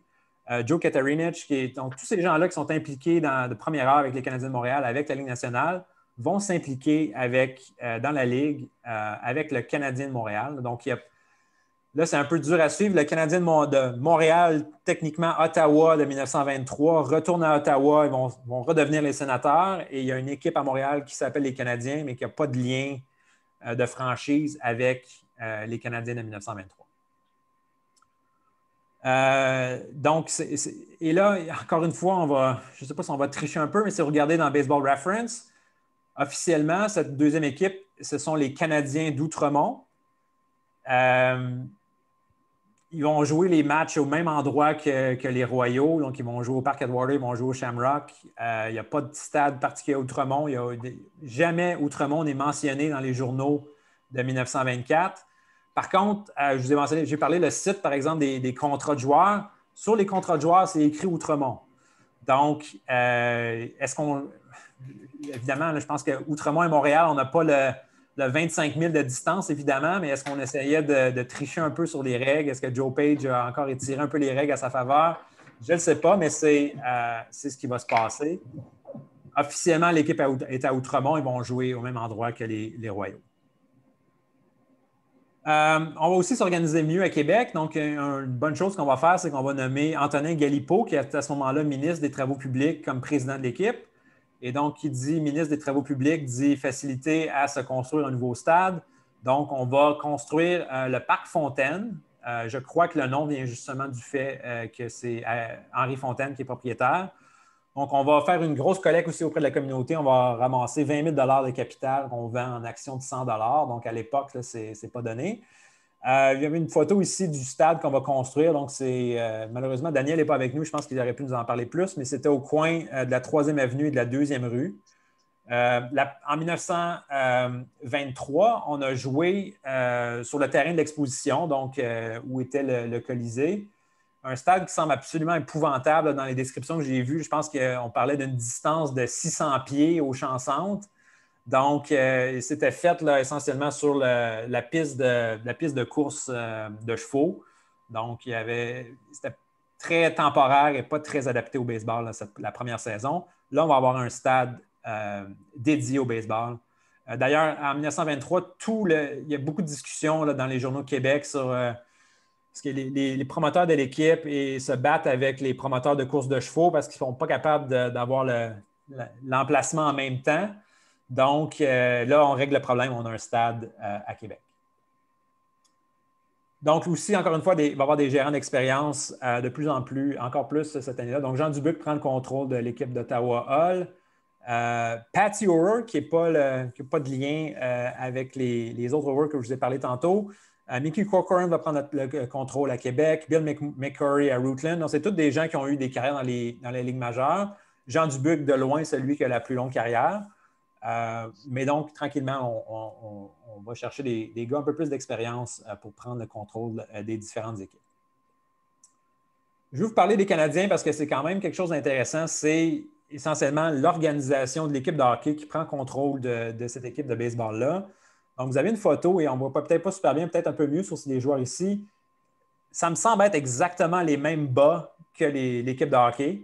Donc, si quelqu'un réussit à trouver une chemise là, de l'équipe de baseball des Canadiens, là, il y a sûrement de l'argent à faire parce que c'est exactement... On parle que l'équipe est tricolore, donc il y a essentiellement un peu les mêmes couleurs que l'équipe de hockey. Donc, il y a quelque chose d'intéressant. Et Dan Durand va dire clairement qu'il veut construire un club canadien-français, un peu comme il a fait au hockey. Donc, c'est Laurent Farrand qui va prendre la gérance de l'équipe. C'est un joueur de troisième but qui a joué les 2 autres premières saisons, pas particulièrement distingué, mais c'est à lui qui va donner le contrôle de l'équipe. On va intégrer la plupart des joueurs locaux qui restent en 1924 sont avec les Canadiens. Donc, Frank Delisle, dont je vous ai parlé, Paddy Grenier va se retrouver là aussi, Larry Carmel, Oscar Major, Henri Laplante, qui est un Franco-Américain qui a aussi joué dans la Ligue internationale, vont tous se retrouver avec les Canadiens. Donc, on essaie de construire un club francophone. Donc, se distinguer un peu des autres dans la Ligue. Donc, très rapidement, l'aventure au Vermont ne passera pas très bien, va virer au cauchemar. Donc, premièrement, il y a un joueur du Club de Montréal il va mourir à Rutland. Donc, l'équipe se présente là pour une série de 3 matchs, puis là, il ne se sent pas très bien, il s'en va à l'hôpital, puis il n'en sortira pas. Donc, on dit qu'il est mort de pleurésie, donc c'est une inflammation des poumons. Donc, il a 27 ans, c'est quand même assez tragique, là. Et évidemment, tout ça étant donné la Ligue, ça va virer un peu au Capharnaüm parce que là, Rutland voudrait... l'équipe de Montréal, ils vont en prendre le matin qu'un de leurs coéquipiers est mort. Ils ne veulent pas jouer le match d'après-midi. Rutland, eux, insistent qu'ils doivent obtenir la victoire par défaut. Et donc, ça va créer un peu de bisbille dans la Ligue. Et bon, ici, je pense que je suis d'accord avec les joueurs de Montréal que ça n'a pas trop de bon sens, que je pense qu'une journée de repos, ça était grandement mérité dans les circonstances. Et c'est assez pathétique, cette histoire-là. Donc, il faut que la mère de Paul Dykes va être obligée de venir chercher la dépouille au Vermont et tout ça. Donc, c'est assez tragique comme histoire. Et l'autre aspect, c'est que pour la Ligue, là, cette aventure-là au Vermont ne fonctionne pas du tout. Les trajets sont longs. Le Vermont est quand même habitué à des ligues d'assez haut niveau, souvent hors la loi, là, avec des joueurs collégiaux. Donc, ça n'attire pas du tout les gens. Rootland dit qu'il perd à peu près 150 à 200 $ par jour et que les pertes vont s'accumuler pour 10 000 $ à la mi-juillet. Ils ne peuvent plus continuer malgré qu'il y a une très bonne équipe. Ils sont en tête de la Ligue à ce moment-là, qui a une fiche de 34 victoires, 20 défaites. Du côté de Montpellier, on se plaint un peu moins des problèmes financiers, mais déjà, il y a des matchs qui ont été déplacés à Saint-Alban, donc on peut présumer que ça n'allait pas super bien non plus. On va parler d'ajouter Newport au Maine pour remplacer Rootland, et finalement, on va conclure là, que ça n'a pas de bon sens. Je pense que Montpellier voulait continuer, mais finalement, on va conclure que ça ne vaut pas la peine de continuer. Donc, et Montpellier va lancer la serviette aussi quelques jours plus tard. On va finir la saison avec les 4 équipes. Donc, on perd la partie Vermont de la Ligue. J'ai oublié de vous mentionner ça, mais avec les équipes au Vermont, ça s'appelait la Ligue de l'Est du Canada. On a changé de nom pour la Ligue Québec-Ontario-Vermont. Donc, dès la mi-juillet, on perd les 2 équipes du Vermont. Et là, de façon peut-être encore, on va fermer la première demi. Là. Dès que Québec passe un demi-match devant Rootland, qui ne veut plus faire partie de la Ligue, on va fermer la première demi de la Ligue et Québec va être déclaré champion de la première moitié de la saison.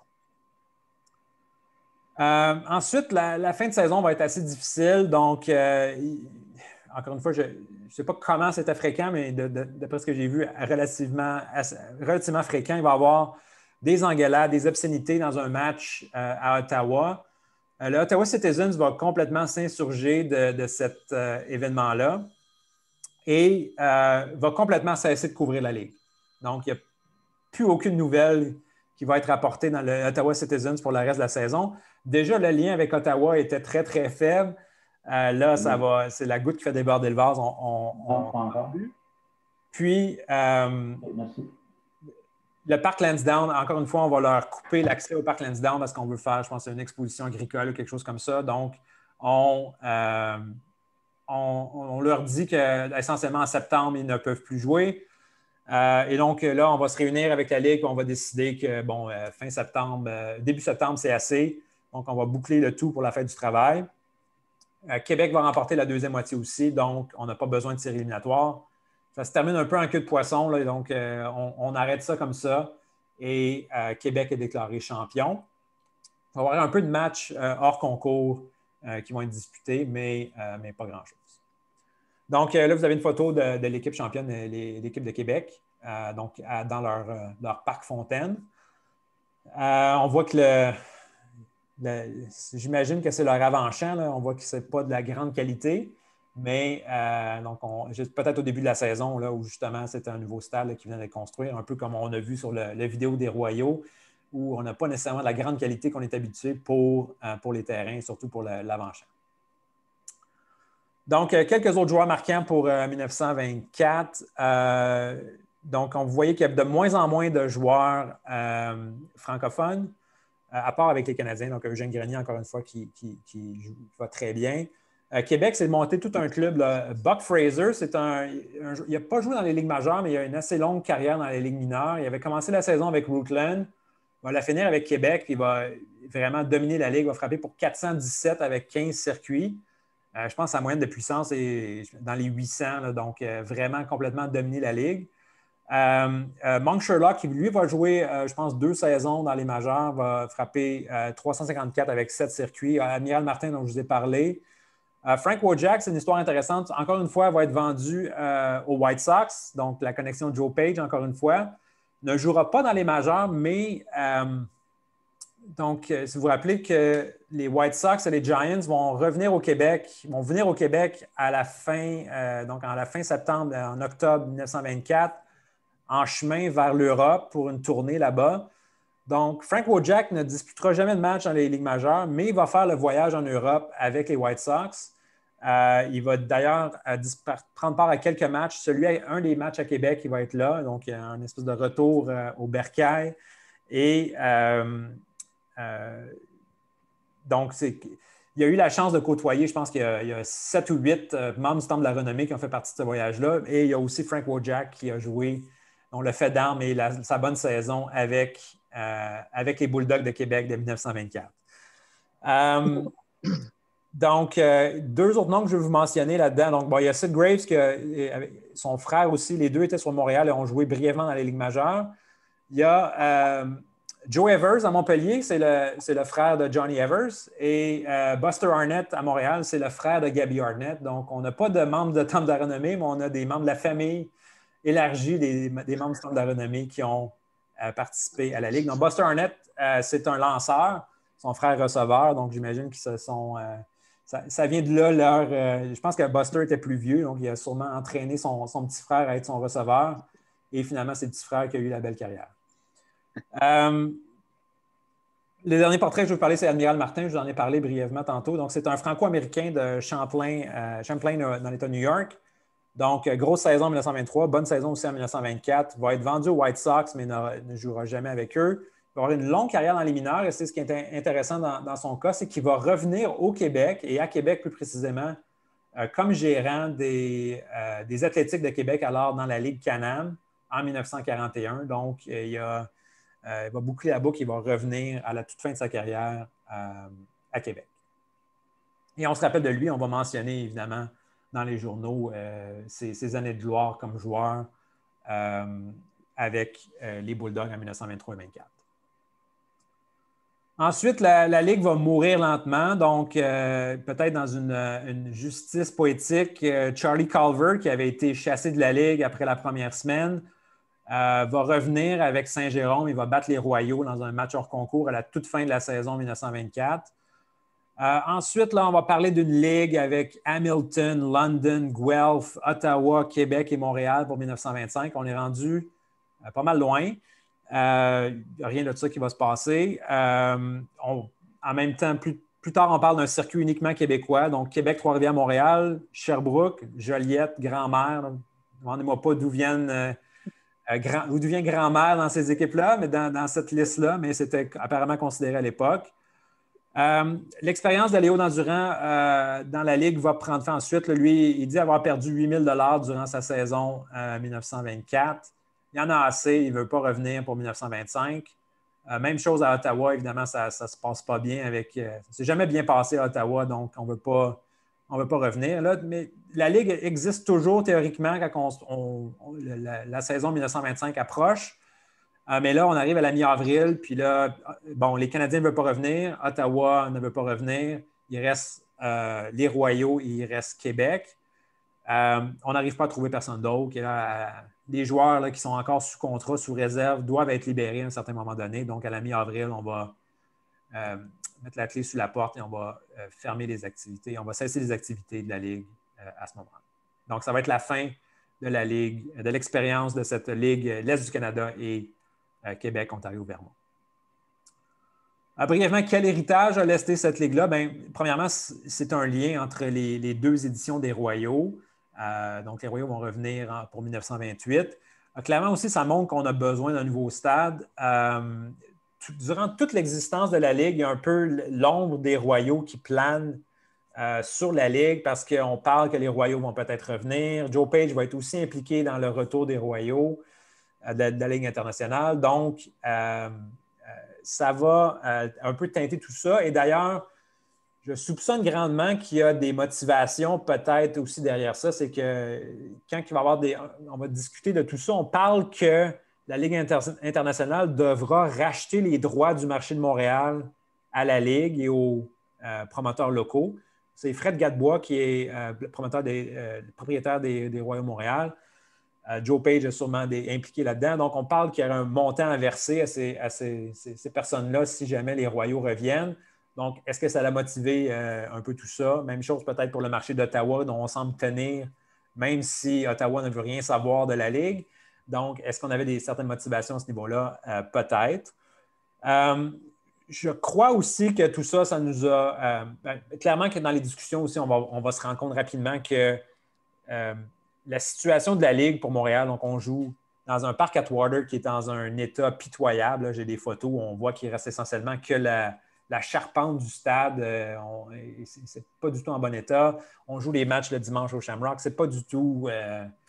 on ne peut pas faire venir la Ligue internationale pour ça. Donc, ça va clairement réveiller dans la tête de Joe Page et dans d'autres que ça va nous prendre un nouveau stade pour avoir une équipe. Je pense aussi que dans tout ça, l'échec de la Ligue va nous donner l'idée qu'on va avoir besoin d'une Ligue plus compacte pour réussir, si on veut avoir du baseball à l'extérieur de Montréal. Il va y avoir une tentative brève d'une Ligue provinciale, essentiellement sur le même territoire en 1929, donc Ottawa, Montréal, Québec et Cap-de-la-Madeleine, ce qui est essentiellement la version 1923 de la Ligue. Mais c'est une ligue qui n'a rien à voir, là, qui n'est pas dans le baseball organisé, il joue essentiellement que les dimanches. Donc, mais ça ne sera pas un succès. Et ensuite, dans les années 30, on va plutôt avoir la Ligue provinciale qui est beaucoup plus compacte géographiquement. Et on va peut-être, au grand déplaisir de Joe Page, on va abandonner le train pour des voyages en voiture où on peut faire aller-retour dans la même journée. Donc, sans besoin pour des hôtels, sans besoin d'avoir de train, tout ça.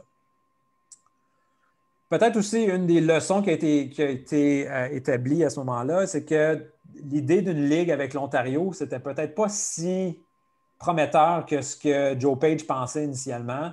Et il va y avoir très, très peu d'interaction entre le Québec et l'Ontario par la suite. Donc, ça va prendre beaucoup de temps. Je pense que la Ligue... La Ligue Border, quand Sherbrooke et Granby ils sont en 1946, il y a aussi une équipe à Kingston. Dans les années 50, il va y avoir des équipes de la Ligue internationale à Montréal et à Ottawa. Mais ça va vraiment aller à la Ligue Can-Am dans les années 2000 pour qu'on ait cet axe Trois-Rivières, Québec, Trois-Rivières, Ottawa qui soit réutilisé. Il n'y a pas vraiment d'autres... Même Hull ne fera pas vraiment partie jamais des plans de la Ligue provinciale. On va vraiment couper cette partie-là, puis on va se concentrer sur les cantons de l'Est et bon, l'axe, plutôt le sud du fleuve Saint-Laurent. Et c'est là qu'on va concentrer deux ligues dans le futur. Le Vermont aussi, c'est une idée qu'à ce moment-là, on semblait insister pour ça. Ça ne sera jamais un succès. La Ligue provinciale va se réessayer là avec une équipe à Burlington en 1955. Et c'est au moment où ils ont essentiellement épuisé toutes les options au Québec et vraiment la Ligue est en train de mourir.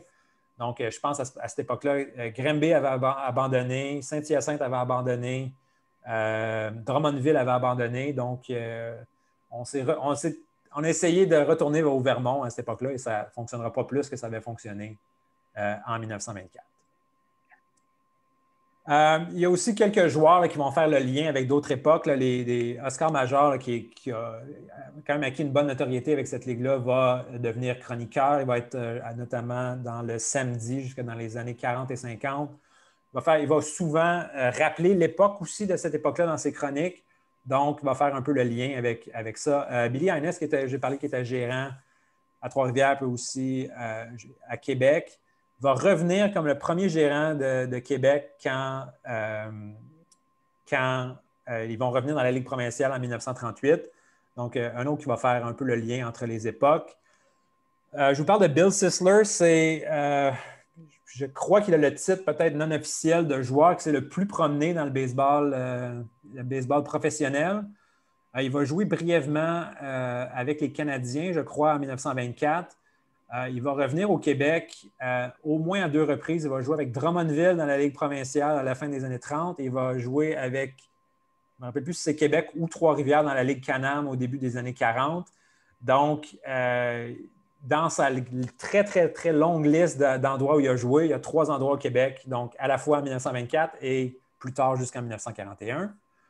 Une autre connexion intéressante, c'est le père Harold Martin qui va devenir commissaire de la Ligue Can-Am, au président de la Ligue Can-Am dans les années 30 et 40. Il a lancé pour les Royaux de Montréal en 1922. Et donc, quand il va admettre Trois-Rivières dans la Ligue Can-Am, il est bien au fait de toutes les histoires de bagarres et d'arbitres qui ont été battus et tout ça à Trois-Rivières. Il a sûrement lancé là-bas durant son séjour dans la Ligue en 1922. Donc, mais lui, évidemment, il est plus actif à cette époque-là, quand il va être président de la Ligue Can-Am. Mais donc, c'est lui qui va approuver l'ajout de Québec et Trois-Rivières dans la Ligue Can-Am en 1941. Et un autre lien peut-être un peu moins solide, mais qui est quand même intriguant, c'est celui de Branch Rickey. Pourquoi? Parce que en 1900, à cette époque-là, à l'époque de la Ligue, j'ai parlé du lien qui unit Frank Shaughnessy, Jean Dubuc avec Syracuse et avec la Ligue. Syracuse est à ce moment-là propriété des Cards de Saint-Louis, intégré dans leur club-école, leur filière naissante à ce moment-là. Rickey va venir avec des propriétaires de Syracuse à Montréal en 1923, à la fin de la saison, avec l'idée de possiblement déménager de Syracuse à Montréal. Évidemment, il va venir invité par Joe Page. Ça n'aboutira pas et on se demande un peu ce qui aurait pu se passer si Montréal avait été intégré dans le réseau des filiales de Branch Rickey dès cette époque-là. Est-ce qu'il y a eu un intérêt particulier pour Montréal à cette époque-là? Je ne sais pas, mais il y a un lien déjà. Il y a Frank Shaughnessy, Jean Dubuc qui font des affaires à Montréal, qui ont un lien avec Syracuse, qui ont un lien avec les Cards, avec Branch Rickey. Donc déjà, il y a des liens possiblement d'affaires qui ont été créés dès cette époque-là. Donc, c'est pour beaucoup plus de détails. Donc, sur mon site, j'ai identifié beaucoup de joueurs. Là, évidemment, je vous ai mentionné juste les joueurs marquants, mais pour les différents joueurs, là, j'ai souvent réussi à trouver. Donc, vous avez des liens sur le nom de chaque joueur. Donc, ça vous amène habituellement. Un va vous amener sur Baseball Reference, l'autre sur les Sporting News Cards. Et donc, j'ai des stats et tout ça, des photos, si vous avez plus. Et je viens finalement de me payer un nom de domaine pour ça. Donc, lesfantomesdustade.ca. Donc, c'est là où vous allez pouvoir trouver plus d'informations sur la Ligue et sur les autres, la Ligue provinciale dans les années 30, 40, et 50 et 60. Donc, il y a un peu de tout. Et je vous laisse là avec des caricatures qui ont été publiées dans La Patrie dans le cours de la saison 1924. Donc, on a des beaux dessins, donc incluant de Ed Wingo, Oscar Major, Paddy Grenier. Un dessin absolument terrible d'un des lanceurs de Québec qui est un autochtone. Donc, Chief Williams, qui a aussi été brièvement signé par Joe Page, qui venait d'une réserve amérindienne à la frontière entre le Québec et l'État de New York. Donc, mais le dessin est absolument épouvantable et ne passerait plus aujourd'hui, mais c'est comme ça qu'il était représenté à l'époque. Bon, voilà, c'est la très longue version j'ai trouvé plus de choses que ça, mais c'est, disons, le bref résumé de mes trouvailles sur la Ligue, les ligues de 1922 à 1924. Donc, la première ligue établie hors de Montréal, professionnelle, et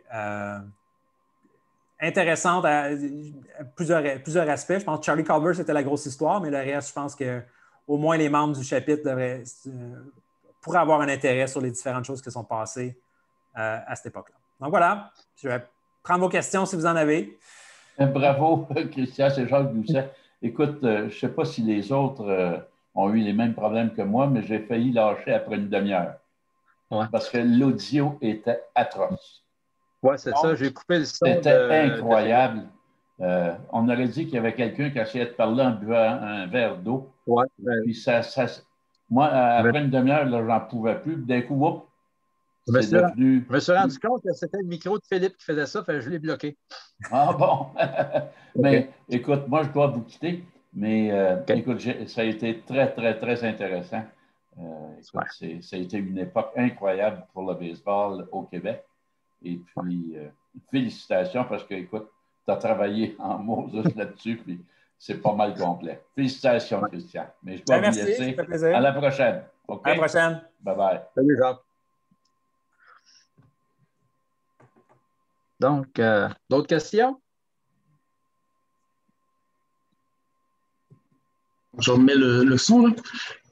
Christian, il y avait un Chief Saint-Denis dans tes... Oui. C'était un autre autochtone, celui-là? Je pense que oui. Donc, je n'ai pas énormément de détails sur lui.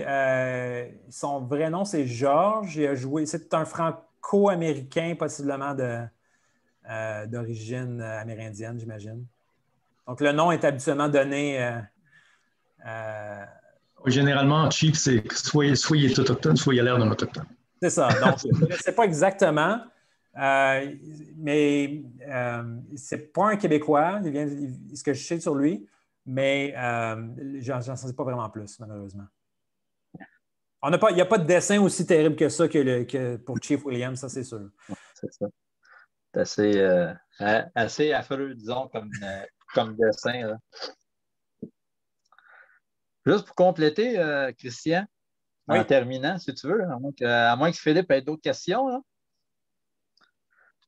Ça n'a pas l'air. Non, c'est ça, tu parlais, tu sais, que le stade tout à l'heure, tu sais, c'est ça, on avait trouvé, toi et moi, là, quand on avait travaillé un peu sur ça, tu sais, puis avec mon article sur Joe Page, là, c'est à partir de quand que Joe Page et puis Brent Rickey, Sean Hesse, Jean Dubuc essaient de transférer la franchise de Syracuse à Montréal, ça devient évident là, que le manque de stade, c'est ça qui fait un accro. Là. Il aurait pu avoir beaucoup de concessions. Je sais qu'en 1926, Joe Page, il parlait de la franchise de Reading était disponible. Mais c'est toujours, encore une fois, le stade qui manquait. Toujours, toujours, toujours. Puis c'est ce que j'ai rédigé dans mon article, justement, que je disais qu'en 1927, il s'est repris d'une autre manière. C'est plutôt de chercher une équipe, il a cherché quelqu'un pour bâtir un stade. Et à ce moment-là, tous les pions sont mis en place avec George Stallings et les autres. Puis là, c'est ça que quand Ernest Savard est arrivé dans le portrait, puis là, tous les morceaux du puzzle sont mis en place à ce moment-là. C'était le stade qui échappait à Montréal. Tu as raison de le dire, le parc Atwater, en 1922, il était rendu plus long de lui-même. Là, déjà que dans les dernières années des Royaux, 16-17, comment tu l'appelais, son propriétaire, là, Sam Lichtenheim, qui ne l'entretenait plus. Puis il y avait eu un incendie en dernière saison qu'il n'avait pas réparé parce qu'il savait que l'équipe partait. Il n'y avait plus grand-chose. À qui appartenait le parc Atwater à ce moment-là, le stade? Le parc appartenait aux Royaux, mais le terrain appartenait aux religieuses. Mais là, après 1918, là, ça appartient à qui? Je ne sais pas, je vais te dire bien franchement. Je pense qu'il c'est un promoteur qui a repris ça, qui a acheté le terrain. Et là, il y avait des ligues comme la tienne, là, la Ligue Eastern Canada qui jouait, mais avant ça, il y avait des ligues, je me souviens bien, il y avait la Ligue Twilight qui était le pendant anglophone un peu de la Ligue de la Cité. Là. En français, dans les journaux, ils appellent ça la Ligue Crépuscule. Non, mais c'est ça, Twilight. Là. Oui. Donc, oui, c'est ça. Donc, ils jouaient leur match avant que le soir tombe, c'est ça? Je ne sais pas. Je n'ai pas fouillé plus profondément, mais je sais que cette ligue-là jouait là. Puis après, la Ligue Eastern Canada, tu as la Ligue Atwater qui jouait là. C'était réellement là, amateur. Là. C'est plus long là, du semi-professionnalisme de la Ligue de la Cité. Là. Parce qu'à ce moment-là, au milieu des années 20, fin des années 20, il y a de nouveaux parcs de baseball qui sont construits à Montréal à ce moment-là. Donc, le parc Atwater, ils n'ont plus besoin de lui. Il y en a dans l'est de la ville, dont Guibourg. Et puis, il y en a un autre aussi à Ville-Saint-Laurent. Donc, là, ils n'ont plus besoin du parc Atwater. Il est tombé réellement là, en état de décrépitude. C'est pour ça que les Royaux, ils ont, Joe Page, en faisant venir les Royaux, a toujours eu de la misère, étant donné qu'il n'y a pas de stade à Montréal, digne de ce nom. Ouais, clairement, ça manquait. Ben exactement ça. Puis si la Ligue Eastern Canada a démontré là, quelque chose, c'est bien ça, comme tu disais, qu'il y avait un manque criant de stade à Montréal. Là, puis, je pense que les gens sont un peu réveillés. Oui. Donc, mais c'est pas nécessairement. Les assistances ne sont pas mauvaises à Montréal, mais puis on n'a pas besoin d'un grand stade non plus, mais en même temps, c'était pas du tout. Ben, c'est parce que la Ligue Eastern Canada, là, avec tout le respect que je te dois, c'est pas non plus la Ligue internationale. Là, et il joue énormément de matchs. Hein. Il joue 120 matchs par année. Donc, c'est effrayant quand même. Montréal, c'est deux équipes en 1923-24. Donc, il y a du baseball à tous les jours. Là. Exactement. Plus la Ligue de la Cité qui est sur ses derniers milles à ce moment-là. Mais il y avait la Ligue Guibourg aussi qui existait, la Ligue indépendante à Guibourg. Là, fait qu'il y avait beaucoup de baseball à Montréal à ce moment-là. Ouais. C'était encore chanceux qu'il y avait des bonnes assistances à Montréal, à Outremont, mais c'est vrai que je ne vois pas Outremont, là, mais pour l'équipe d'Outremont, parce qu'il y a tellement. Non, mais il y avait tellement d'activités à ce moment-là. Donc, Je te remercie, Christian. C'était bien intéressant. Bien, ça me fait plaisir. C'était en long et en large tous les détails sur cette ligue. Donc, C'est ça. Fait que, non, c'est bon. Fait que la prochaine fois, ben là, normalement, on devrait se rencontrer à Québec au mois d'août. OK. Sans savoir ce qui va se passer avec la pandémie, j'imagine que c'est vrai que je ne sais pas ce qu'ils vont jouer, là, l'équipe peut-être Philippe, il sait mieux que moi, là, l'équipe canadienne là, formée par Trois-Rivières et Québec. Là. Je ne sais pas s'ils vont jouer exclusivement leur match aux États-Unis ou s'ils vont jouer à Québec ou à Trois-Rivières. Là. Aucune idée. J'ai comme l'impression que cette année aussi. Ouais. Tant que la frontière est fermée, de toute façon, tu peux pas. Exactement ça, on ne peut pas. Donc, j'ai comme l'impression que notre réunion d'été à Québec va être annulée encore cette année. Bon. Fait que là, peut-être, on fera peut-être un autre Zoom pour toi, Christian, ou sinon, il y a pas mal de membres qui vont avoir reçu le vaccin. Peut-être qu'on pourra peut-être bien faire une réunion dans un parc avec distanciation, mais je préconise plus le Zoom là, pour tout le monde. Là. C'est plus facile en temps de pandémie de voyager et tout ça. Oui. Fait que tu vas être bon encore pour une autre réunion, Christian. Peut-être. Donc, je vais laisser la place à quelqu'un d'autre cette fois-ci, par contre. Exactement. Là, mais je te remercie, là, mais c'est comme qu'on disait tout à l'heure, tu l'as dit toi aussi, le temps qu'on peut t'avoir comme ça par Zoom, on va en profiter parce que ça fait longtemps qu'on ne t'avait pas vu. Là. Oui. Donc, d'ailleurs, Philippe, je ne sais pas si tu as des contacts là-dedans, mais j'aimerais bien finir par essayer d'utiliser ce travail-là pour améliorer les informations sur Baseball Reference, mais ça semble être un peu complexe de mettre ça à jour. Là, donc, je ne sais pas trop par quel chemin passer. J'ai le contact personnel du propriétaire du site parce que je l'ai. Comme je travaille sur l'autre moitié du site, la partie bullpen. Ouais. Donc, je pourrais te mettre en contact avec lui. Mais je crois qu'il passe à travers la base de données qui est compilée par Sabre. Donc, je ne sais pas qui est responsable de cette base de données-là. Oui. Donc, mais j'imagine que lui doit savoir. Donc, oui, je peux te donner son contact. Sur le bon chemin. C'est Sean Foreman qui est le propriétaire de Sports Reference. C'est ça. Philippe, c'est ni plus ni moins notre Joe Page à nous. Pas vraiment, non. J'ai relativement peu de contact, mais lui, je le connais. Oui, c'est ça. Non, c'est ça. Ça serait intéressant qu'on puisse mettre ça à jour. Comme tu disais, Christian, il y a très peu d'informations sur cette ligue-là. C'est pour ça, quand tu m'as dit que tu voulais en parler, je dis oui, s'il te plaît, parce que là, on ne connaît rien. On ne connaissait rien de cette ligue-là. Oui. Donc, mais de façon générale, je pense que les ligues mineures de ces années-là ne sont pas. Il y a beaucoup de travail à faire en général, mais sur celle-là en particulier. Les statistiques sont bonnes, mais il manque sur l'identification des joueurs, là, il manque énormément d'informations. Les biographies, l'identification biographique, c'est ça qui manque le plus. Là. Mais tu as fait un bon travail quand même, là, des joueurs que tu as reconnus et que tu as été capable de découvrir. Donc, c'est ça. Déjà, ça défriche un peu le chemin pour les autres. Là. C'est ça. J'ai rajouté quelques joueurs qu'on ne savait pas, des joueurs de la Ligue majeure qu'on ne savait pas qui étaient venus au Québec à cette époque-là. Malheureusement, il n'y a pas de grosses vedettes cachées qu'on ne connaissait pas, mais quand même. Là. C'est ça. Exactement. Donc, c'est ça. Fait qu'on va regarder pour le mois d'août, puis ensuite, bien, c'est ça, à la réunion d'automne, on verra comment la pandémie va se dérouler à ce moment-là. J'imagine que tout le monde va avoir reçu leurs 2 doses de vaccin au mois d'octobre-novembre. Donc, on verra ce que la santé publique nous dit, puis les autres organisations, qu'est-ce qu'ils vont nous dire à ce propos-là. En tout cas, c'est notre chose. Mais tu sais, Christian, tu aurais encore plusieurs choses à nous dire, toi, là. Tu aurais une présentation à faire sur Chappie Johnson. Non, c'est vrai, hein? Tu as plein de trucs. Là. Il y a Chappie aussi, j'ai du matériel en masse, que je pense que personne ne connaît aussi. Non, exactement ça. C'est un autre pan. Peut-être Jack Anderson qui le connaît plus parce qu'il s'occupe un peu plus des Noirs que des autres membres. Là. Mais non, c'est ça. Ça serait un beau projet, ça aussi, peut-être à l'automne. On est quand de ça. Ça va être dans le livre aussi, donc, de Sabre. Donc, il y a ça. Exactement ça. Qui est prévu pour le mois d'avril, je pense, l'année prochaine, en 2022.